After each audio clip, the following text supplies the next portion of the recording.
Hi, I'm Tom. I'm 24. I'm a software engineer from Virginia. I first heard about Exist Travels through a friend that had met the crew in Switzerland, and I followed up on an advertisement on Facebook. And a couple years later, here I am. Been on a couple Exist trips, and it's been a blast. Sweet. All right, Tom. So basically, you've been on a couple of Exist trips now. What would you say Exist Travels is in like your own words? I would say Exist Travels is kind of its own type of adventure. Um, really, the thing that Exist Travels that I've gotten the most out of it is how they really emphasize exploring new areas through maybe, I don't know, alternative kinds of excitement. I think a lot of people, when they think about traveling the world, they might think of a lot of the tourist type activities that you maybe would typically do, or it's just sightseeing. But what I've gotten out of Exist Travels I kind of view Exist Travels as is a way to like really embrace the cultures of different areas, and through typically like adrenaline type activities and a lot of excitement and a lot of pushing yourself and finding cool activities around the world as a way to like embrace those areas and embrace the sports that are around the world. So whether it's bungee jumping or it's, walking along a via ferrata or, some sorts of great hiking, I think it's just kind of embracing an adventure in different areas. Sweet. Yeah. And I mean, so from your trips that you have been on with Exist, what would you say your favorite trip has been so far? And what specifically about that trip did you like the most? Yeah. That's kind of hard for me because I have a lot of favorite memories from different trips. So um, I mean, I think there's kind of a tie here there's kind of like a three-way tie actually. Well, I really liked my first trip with Exist because it was a completely new experience to me, and there's kind of a new excitement in general because I hadn't met Vinci or anyone else in part of the Exist crew yet. And so that was a trip up to Washington where we had a 3-day jam-packed trip of wing walking and bungee jumping and kayaking and exploring some islands around the Seattle area. And that was pretty crazy because that was kind of my first experience with Exist, and it was really jam-packed as much as it could with just tons and tons of activities.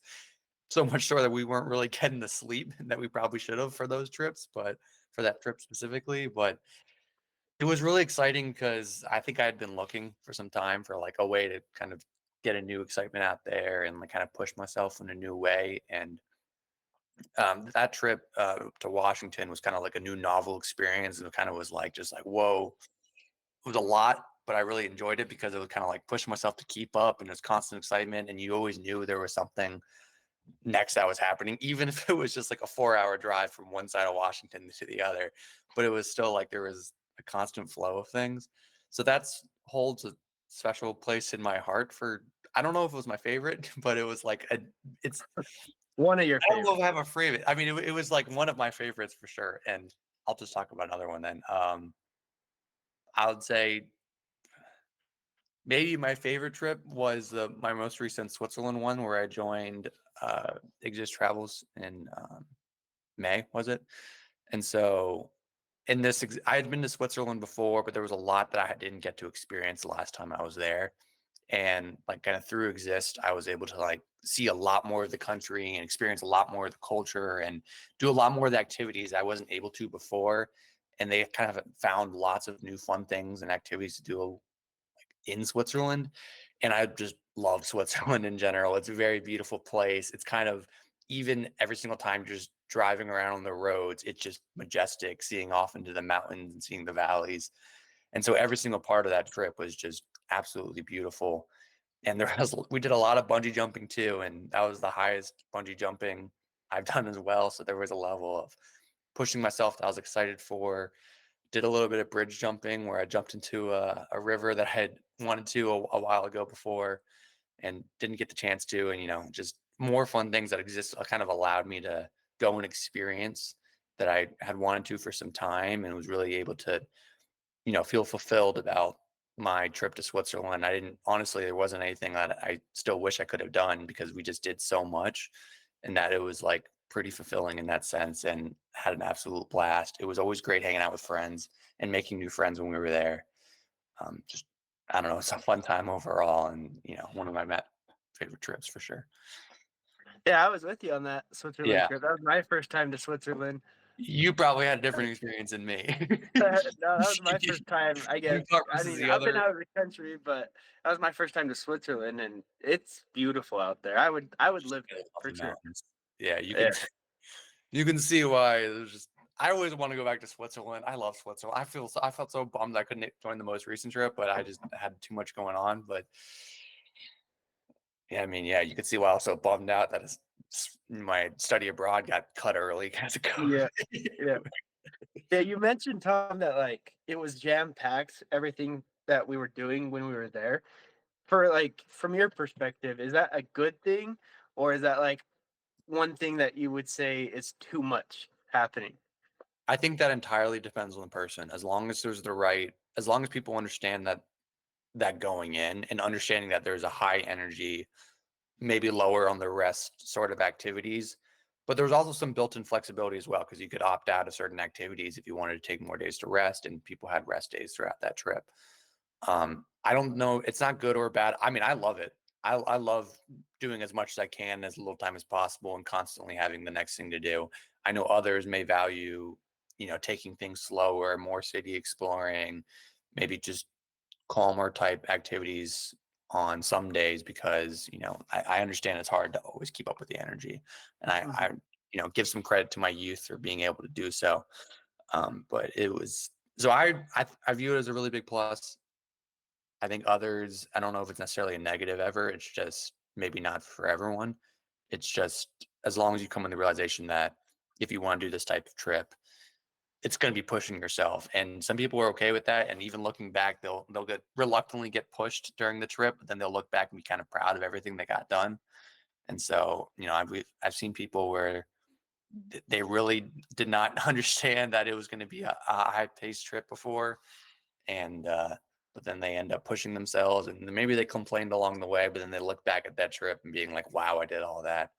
Mhm. And they were really proud of themselves for doing that. Yeah, I mean, that's what's kinda cool about the way it's set up, is you don't necessarily have to do every single Mhm. activity, and you can adjust the trip to how you want or what you don't want and stuff like that. So, cool. Yeah, yeah, and because I mean there were some people who didn't want to bungee jump, there were some people who didn't want to do the via ferrata, or wanted to take things slow on some days and just focus on some cities, and they were able to do that.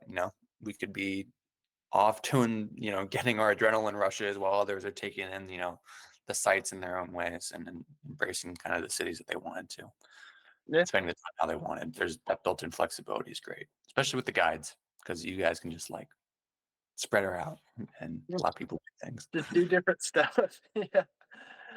Cool. And then this is kind of just like a side question, I guess. It's still related to travel and everything, but from like your overall Tom's life, right? Is there any like crazy or fun story that you've had about traveling or like a trip you've gone on? It doesn't have to be an exist trip.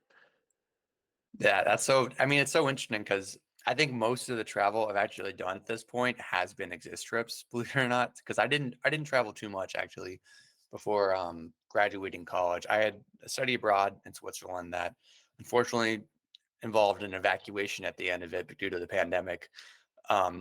Just cut off in the middle. But I hadn't traveled too much before. Went to Brazil when I was 14 or so. But I mean, I don't know. I think some of like when I think about traveling, it's hard to for my life, because I've fairly young on the travel side of things. And, when I think about traveling, I kind of equate it to exist a little bit at this point, just because I've done so much in the last couple of years with exist. Um, so I will say, one of my favorite funniest moments, I think, has happened on an exist trip. And you might need to cut this, I don't know. But how we were driving down a mountain in Costa Rica where unfortunately the vehicle that we had rented by the company, and I don't put any blame on exist for this because it was just they rented a vehicle. I mean, it's like it's up to the company on whether or not they gave them a good one, honestly. And so the vehicle had a little bit of an issue with the brakes going down mountains. And so unfortunately, when that happens and you're in an unfamiliar area, it's a little unfortunate. And it's a little funny when we're stomping on the brakes and they kind of stop working when you're going 20 miles an hour down a mountain.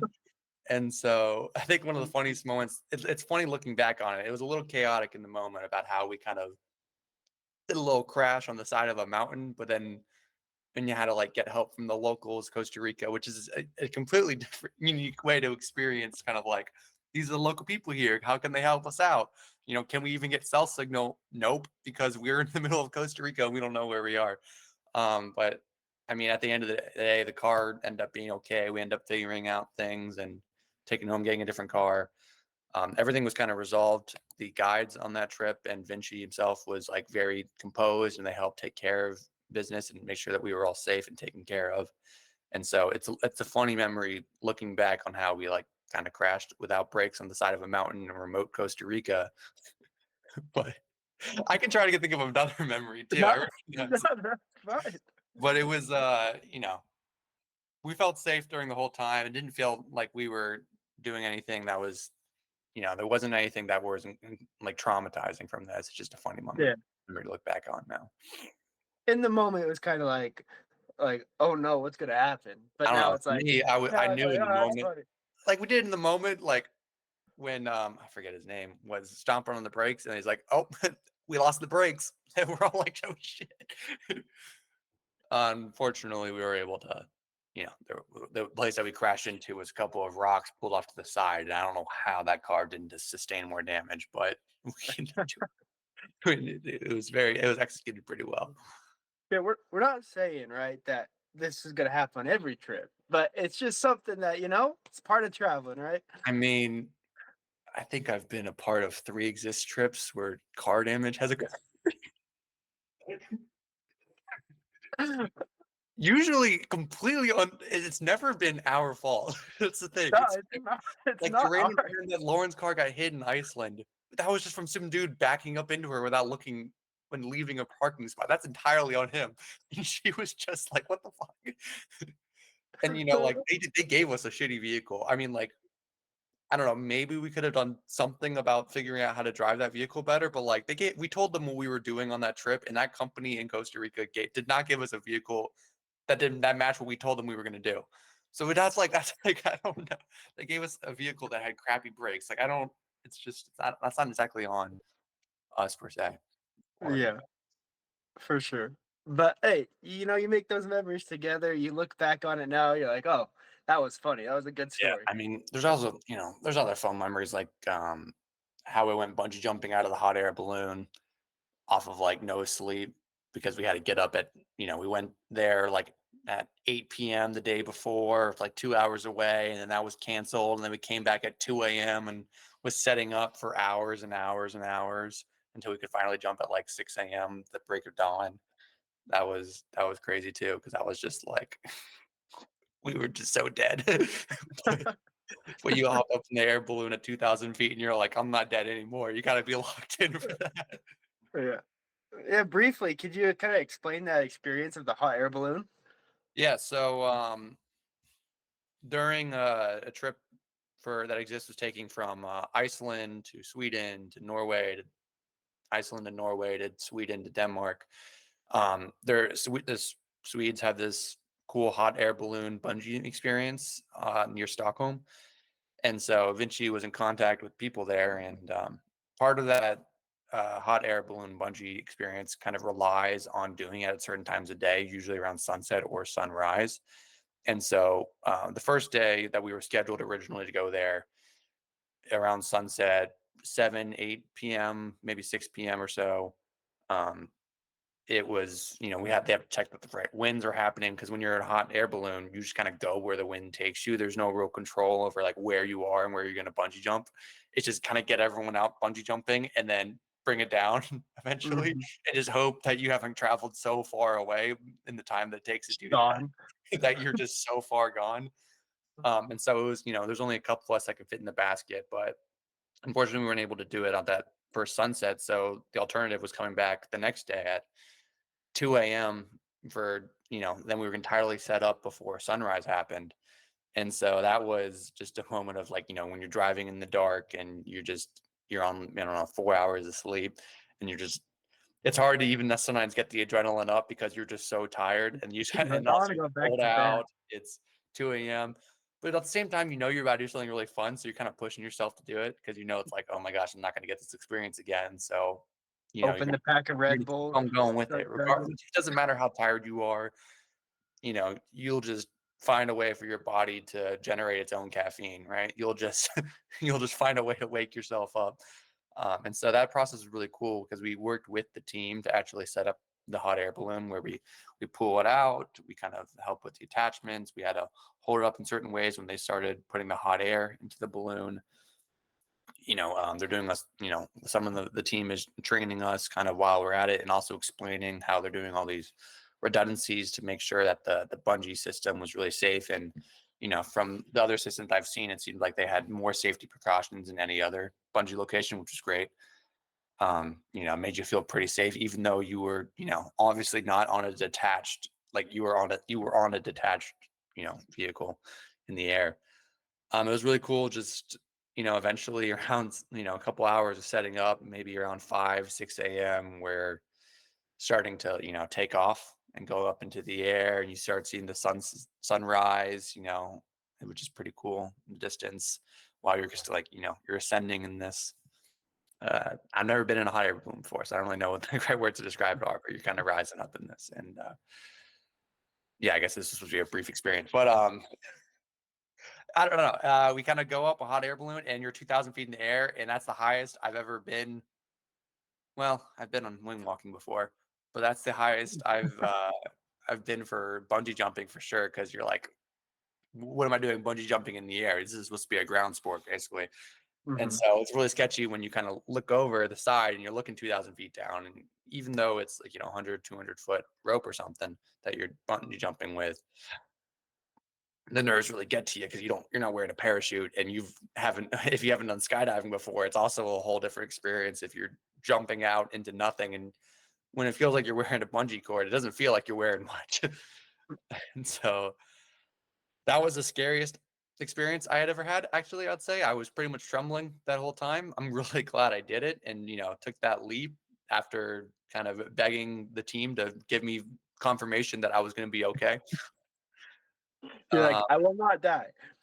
yeah, and that was a really cool experience. And you jumped off, and you're just kind of free floating. And after you do a couple jumps, and then you're free floating, and you're just kind of seeing everything around you. You're seeing miles and miles and miles in the distance of the Swedish, I don't know, farmland, and that was really cool. Um, I did not wear the right pants. I probably should have for that bungee jump.